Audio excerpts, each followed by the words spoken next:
बोलो श्री गुरुदेव भगवान की।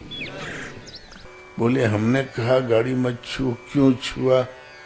लगा छुड़ाने, देखा कि वास्तव में गिरा देगा। तब महाराज ऐसे हाथ डाल लिया इसमें, और कमंडल हाथ से लिए रहे, तो कमंडल में होती है ना टूटी, वो खींच के मारा, वो तो नीचे हाथ छुड़ाए में लगा रहा, मारा खोपड़ी में धंस गई टूटी इतनी, ऐसे गच देना, बेहोश होके गिर पड़ा भीतर धड़ाम। तो वही तो दरवाजा ढकेले हुए था, दरवाजा खुल गया फटाक, महाराज चले गए अंदर। तोरी हरामे की कोनो दुश्मनी रही किसी जन्म की क्या?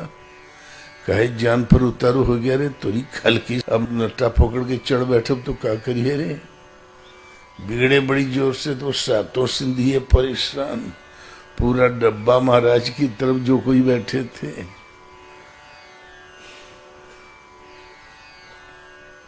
एक दौड़ के शिक्षा खींच दिया, गाड़ी रोकने वाला तो सिंधियों के उतार दिया, महाराजों के। छोटा सा स्टेशन, तो छोटे स्टेशन में कोई जेल खाना तो होता नहीं। ये टीटीआई बैठा है कमरे में, उसके बाजू में एक शिक्षा लगा हुआ था जाली, वहां महाराज को बैठा दिया एक बक्से पर, महाराज बैठ गया और सिंधिया नीचे बैठा रहा। महाराज बिगड़े, बोले करे खल, अब कोई नहीं, आगे पीछे नट्टा धर के चढ़ बैठो तो के है रे तोरे आगे पीछे, क्यों ढकेलत रहे? ट्रेन तोरे बाप की रही है। तो सब निकली आए, टिकट चेकर, टिकट बांटने वाले और जो स्टाफ रहा, बोले महाराज ये टिकट हमारी तरफ से ले लो, आप जाओ, एक एक हम देखो। महाराज तो निकल गए। संतों को टिकट नहीं लगता रहा, लेकिन उस दिन पहली बार जिंदगी में टिकट मिला। एक ट्रेन आई, ट्रेन 10-10 मिनट में आया करे, उज्जैन कुंभ है तो ट्रेन को आना ही है, थोड़ी थोड़ी समय में बैठ के चल दिए, और वो बंद, वो भी कुछ देर लेके छूट गया। महाराज को आगे एक स्टेशन बाद वहां संतों की एक अखाड़ा था, वहीं जाना था। उतर के महाराज गेट से न जाया करें, गेट बाहर से पीछे शिक्षों से निकल के चले जाया करें, भीड़ में कौन धक्का खाए। जहां पीछे से निकलने लगे तो वो 5-7 आदमी और 5-7 आदमी, 10-12 आदमी डब्बा डब्बा ढूंढते रहे। तो महाराज की निगाह पड़ी बाहर निकलते समय, बोले अरे ये तो बड़े डाही हैं, बड़े लागी हैं, ये तो हम ही को ढूंढ रहे हैं वही लोग। वो भी सिर में पट्टी बांधे हुए दौड़त रहा, ये डब्बा से वो डब्बा। महाराज आस्ते आस्ते पास ही में अखाड़ा था, अखाड़े में चले जा रहे थे। ट्रेन निकल गई तो बाहर निकल गई, देखा, बोले वो जा रहे हैं अखाड़े में, तो दौड़ के सब अखाड़े में चले आए। अखाड़े में जाते ही महाराज ने बता दिया, बोले ससुरा गिरा उतरा मार दिया कमंडल तो गिर पड़ा, ये यही दुकान की है, सिंधी लोग चले आ रहे हैं। बोले संत जी आप कड़ा प्रसाद छको जी, आपसे क्या मतलब? ए फलाने नंद देख तो, जहां सिंधी लोग आए, क्यों संतों को कष्ट देते हो? निकाल 500 रुपया, पकड़ लोग छानेंगे गोटेंगे। उनसे 500 रुपया भी लिया। ओए भगत हैं भाई, इनको तंग मत करो, और संतों को कष्ट दोगे तुम लोग। नागा लोग जुर्माना वसूल करना जानते हैं। बोले फकड़ों की सेवा न करने की जगह तंग करता है, इसकी पिटाई करो। सिर फूटा क्या हो गया, अभी कम फूटा, टांग कहां टूटी, और पिटाई करो। जुर्माना भी लिया। बोले नहीं नहीं हम लोग आपके सेवक हैं महाराज, हम लोग तो यहीं रहते हैं। बोले अच्छा अच्छा चलो भागो। चले आए उज्जैन।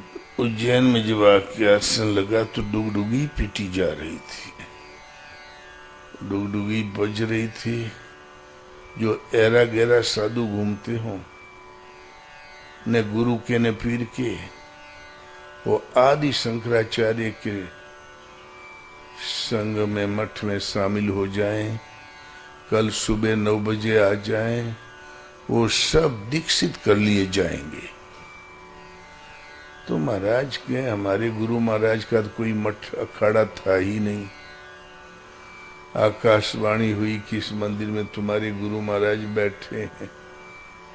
वो मिल गए सचमुच महापुरुष। उनके शरण सानिध्य से हृदय से आत्मा जागृत हो गई, भजन जागृत हो गया। गुरु भगवान और माया सदैव साथ रहते हैं। एक पल भी ऐसा नहीं होता जहां गुरु महाराज आगे पीछे साथ में न हो। भजन जब जागृति आ गई तब एक पल भी ऐसा नहीं होता जहां भगवान आगे पीछे साथ में न हो। और जो चिंतन से चूक गया, आज्ञा पालन में कटौती हुई, माया का लहान बैठ जाता है। वो माया भी भजन जागृति के पश्चात जो सफल होती है, वो भगवान के मन से होती है। भगवान पटकनी दे के उसको राह पर ले आते हैं, गिरने तब भी नहीं देते। तो ईश्वर, सद्गुरु और माया तीनों सदैव सब जगह विद्यमान रहते हैं।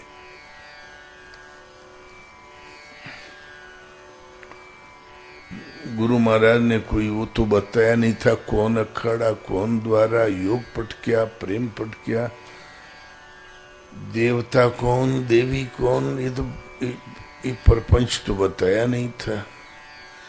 और भ्रमण में जहां जाओ, जिस कुटिया में जाओ, वो यही पूछे योग पट क्या, प्रेम पट क्या, अखाड़ा कौन, द्वारा कौन, क्या बतावे। जब गुरु महाराज ने कुछ बताया ही नहीं।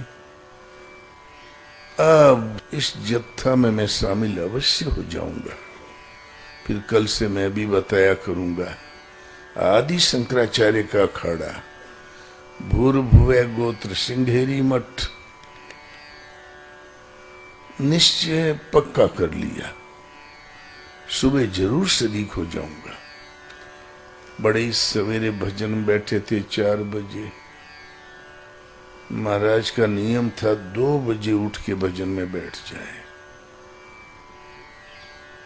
भगवान उठा के बैठा दे, 2 बजे के बाद सोने ही नहीं दे, उठ बैठ भजन में।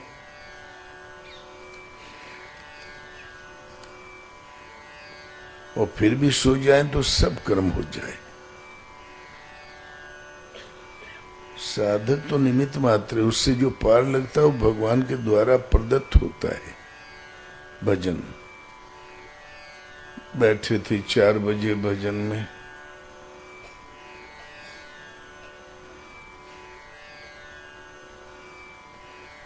इतने में अनुभव में आदेश मिला, तुम कौन से जत्था में शामिल होने जा रहा है।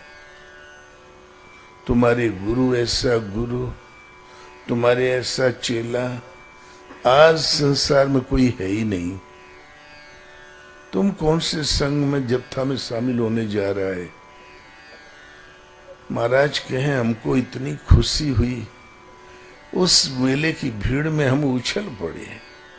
बोले मारो ससुरा, कहीं कुछ नहीं, सब जगह हिरने का चमड़ा बिछा के, कुत्ते का मांस उस पर रख के बेच रहे हैं, और कहीं कुछ नहीं, भेड़िया दसान है। इतनी खुशी हुई कि कुंभ मेला छोड़ के बाहर निकल गए, फिर मेला ही छोड़ दिया, आगे बढ़ गए। ये सर्टिफिकेट भगवान स्वयं देता है कि तुम साधु हो भी कि नहीं। और ये तिलक लगाने से, माला पहनने से, कपड़ा रंगने से, रूपरेखा खड़ी करने से दुनिया को तो हम चकमा दे सकते हैं, भगवान को कदापि नहीं। महाराज कहें भगवान तुम्हें साधु कहें, तुम साधु हो, दुनिया कहे चाहे कभी न कहे, दुनिया फूल बरसावे और जय जयकार करें, बेटा रोने को आंसू नहीं मिलेगा, तुम कुछ भी नहीं पाओगे, तुम्हारे लिए रो रो नरक निश्चित है। इसलिए बस एक ही साधक का कर्तव्य है, ज्ञान तखत संतोष बिछोना, अपने पियवारी जाए रे अंधेरिया में का करी हो। ये दोबारे उज्जैन कुंभ में तो महाराज सड़क किनारे वृक्ष के नीचे बैठे थे अकेले, पता नहीं कब से बैठे थे। अनायास दिखाई पड़ा कि सड़क में से नाचती गाती भीड़ चली जा रही है वृक्ष त्यागियों की। तो गुरु महाराज पीछे लग गए, आस्था एक फरलांग की दूरी पर चला करें कि आखिर कहीं न कहीं तो पहुंचेगी मेले सेले में, इसी बहाने हमारा भी संत समागम हो जाएगा, तीर्थ भी हो जाएगा। पूछे ना, उस भीड़ भाड़ में से कोई न कोई महात्मा छठ के पीछे आवे, महाराज का निरीक्षण करें, चले जावें। 2-4 दिन बाद आके कह रहे संत जी हमारी मंडली में रहिए, आप आपकी विधिवत सेवा होगी और फिर प्रेम हो जाए। पहुंच गए मेले में, एक नागा जी इतने प्रेमी निकले कि बोले संत जी मैं जांच करके आया हूं, एक जगह लड्डू का भंडारा है कल, आप भी चलिए। बोले भाई हमें लड्डू नहीं खाना। बोले आप नहीं जाओगे तो मैं भी नहीं जाऊंगा। पीछे पड़ गए। तब फिर महाराज बोले अच्छा चलो। फिर गए तो एक तखत पर एक महात्मा बैठे हुए थे, भगवा वस्त्र पहने। एक खाली तखत पर केवल कमंडल रखा हुआ था, गंगा जमनी सोने चांदी से मढ़ा हुआ, बड़ा सुंदर लग रहा था, गोल मटोल। और हजारों महात्मा लोग भोजन की पंगत बैठी हुई थी, परोसने वाले परोस रहे थे, और 4 करीब भगत महाराज के पास हाथ जोड़ के खड़े थे। और जहां पंगत देखा तो जो महाराज को ले गए थे वो नागा जी, वो तो उनकी तो स्पीड बढ़ गई, तो अखाड़िया महात्मा ठहरे और सट गए और भीड़ में समा गए। भीड़ के साथ जहां बैठना था बैठ गए, महाराज पीछे छूट गए। महाराज खड़े हो गए, देखने लगे कि ये कौन महात्मा है जो हजारों को खिला रहे हैं, मैं कौन महात्मा हूं जो यहाँ खाने आया हूं। लगता है अभी हम साधु भयबे नहीं किए। लौट पड़े, भोजन नहीं किया, चुपचाप लौट गए। और शिप्रा नदी के किनारे किनारे बहुत दूर निकला है, मेला छोड़ के 1-8 किलोमीटर बाहर, और एक वृक्ष के नीचे बैठ गए नदी किनारे। 1 दिन बीता, 2 बीता, 3 बीता। कुंभ मेला, कुछ न कुछ भीड़ आया जाया करें, कोई नित्य क्रियाओं से निवृत्त होने, कोई हवा खाने। चौथे दिन बड़े सवेरे एक महात्मा आए, हाँ बैठे रहो, लक्ष्मी जी मिलेगी, बैठे रहो। तो महाराज सोचे भगवान इसके हृदय में प्रेरणा करके हमसे विनोद कर रहे हैं, मजाक कर रहे हैं, इसीलिए तो बैठा हूं कि वो कौन महात्मा है कि हजारों को खिला रहे हैं, मैं कौन महात्मा हूं जी खाए खातिर आया हूं। यही तो संकल्प था, भगवानों मजाक करवा रहे हैं, प्रेरणा करके चिटकी ले रहे हैं, भगवान भी चिकोटी काट रहे हैं। निकल गया। इतने में एक माई आई, 32 साल करीब उम्र, सफेद वस्त्र पहने, अति सुकुमार गोरंगार। महाराज यहाँ बैठे, थोड़ी दूर से निकली, महाराज के बराबर में आई, लोटा हाथ में था, खड़ी हो गई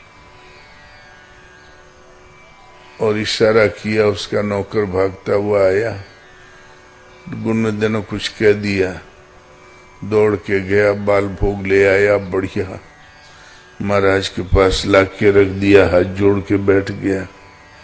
महाराज को भगवान से आदेश मिला कि भोजन करने लायक है, खाओ तुम। तो आदेश भगवान का तो खाना ही था। महाराज ने बाल भोग कर लिया। वो गुरुनंदन ने कुछ कह दिया, 4-6 और नौकर चले आए, वो बड़े आदमी थी। और फिर बाद में भंडार चित गया, बोले यहाँ भोजन बनाओ, महाराज को भी भोजन कराओ, जो भी आवे उनको कराओ। 3 बजते बजते महाराज ने भी भोजन कर लिया और 9 महात्मा और आके बैठ गए थे। जहाँ भंडारा होता है वहाँ संत जनों का आगमन प्राय हो ही जाता है। वो ज्यूस की तस खड़ी है, को लोटा हाथ में लिए, अति सुकुमार, 6 से 3 बजे तक। तब महाराज ने पूछा, क्यों रे देवी, तू कौन है, कहाँ से आई है, कहाँ जा रही थी, क्यों रुक गई और क्यों हमारे पीछे पड़ी है।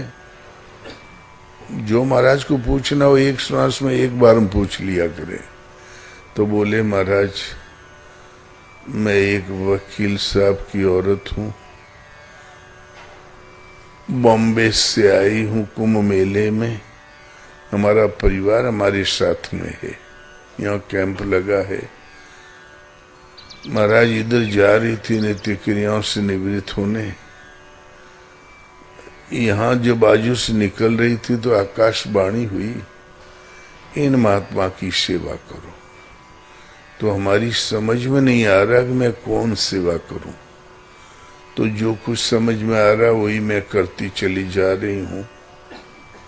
अब आप बोली दिए हैं तो जो आदेश दें वही सेवा करने को तैयार हूं। 3 लाख रुपया मैं लेके आई हूं, वो हमने भेंट कर दिया, वो भंडारा होता रहेगा। 7 लाख करीब और मेरे पास व्यवस्था है, वो भी आ जाएगी। और जैसा आदेश दो भंडारा तो होता रहेगा। भंडारे का नाम जरूर ले। और तुरंत टेलीग्राफ कर दिया। उस समय टेलीग्राफ चलता रहा, टक टक टक करके। बॉम्बे से दौड़ के पूरा परिवार और भी चला आया। अब वहां भंडार चित गया। जो कुंभ मेला दुआ लगा था ना, वैसे ही महाराज के यहाँ लग गया। भंडारा चलने लगा संतों का। 9 दिन तक लगातार चला। महाराज कहने ले, और परमहंस जी कर लो भंडारा, ने राम ने रहीम, ने दिन चैन ने रात चैन, और कर लो परमहंस जी। मान बढ़ाई जब से आई तब से किस्मत फूटी, और भंडारा करी हो। ने राम ने रहीम, भजन छूटता जा रहा है। तब कहा, बेटा हमें कुछ नहीं चाहिए। बोले, क्षेत्र के लोग इकट्ठे हो गए। बोले, महाराज जहां हुक्म हो कुटिया बन जाएगी, हम लोग कोई बाधा नहीं पहुंचाएंगे। अब हम कभी नहीं छोड़ेंगे। और ये पैसा आपके हिस्से की पड़े अलग से बैंक में, जहां हुक्म हो खर्च करें। अभी भंडारा तो चलेगा। बोले, हमें न भंडारे की जरूरत है न पैसे की जरूरत है। साधना की विधि बताया उनको भजन की, और आशीर्वाद दिया। अब तुम लोग सुखी रहो, आशीर्वाद हमारा तुम्हारे साथ है। बोले, महाराज आपको तो हम अब जन्म भर नहीं छोड़ेंगे, आप गुरु महाराज हैं, बोले भाई तुम मत छोड़ना, न तुम छोड़ो न हम छोड़ें। ये शरीर से मिलना मिलना नहीं है, स्वरूप से पकड़ो तो गुरु भगवान और माया सर्वत्र रहते हैं। जहां भी स्मरण करोगे मैं मिला करूंगा, आशीर्वाद तुम्हारे साथ रहेगा। आधी रात को उठ के महाराज जब थोड़ी भीड़ निद्राग्रस्त हुई तो आहिस्ते से उठ के आगे बढ़ गए। महाराज कहे हो ये भंडारा वंडारा कुछ नहीं है, भजन भजन है। साधु को सदैव भजन करना चाहिए। जो कुछ है विघ्न है, ये सद्वय का अंग नहीं है। जब तक प्राप्ति न हो जाए, प्राप्ति के बाद तो सब भगवान की महिमा के अंतर्गत होता है। बोलो श्री गुरुदेव भगवान ने की जय।